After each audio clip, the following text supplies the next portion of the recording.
শোষণের প্রান্তে ন্যায়ের পথে সরকারের নতুন উদ্যোগ। দেশের নিম্ন আয়ের মানুষের জন্য একটি নতুন উদ্যোগের সূচনা হতে যাচ্ছে।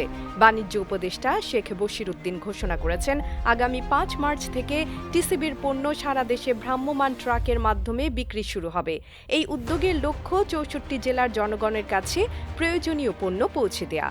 এক ভার্চুয়াল সভায় জেলা প্রশাসকদের উদ্দেশ্যে তিনি বলেন, বর্তমানে এই কার্যক্রম ৬ জেলায় চলছে।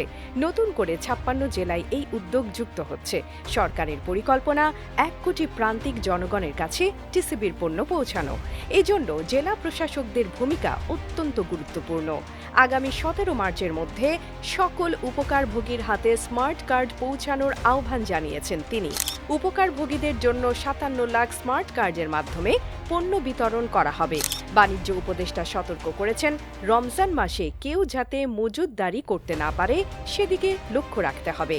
ভোক্তাদের একসঙ্গে বেশি পণ্য না কিনতে উৎসাহিত করতে হবে, কারণ একসঙ্গে বাজার করলে সরবরাহ সংকট দেখা দিতে পারে এবং দাম বৃদ্ধি পেতে পারে।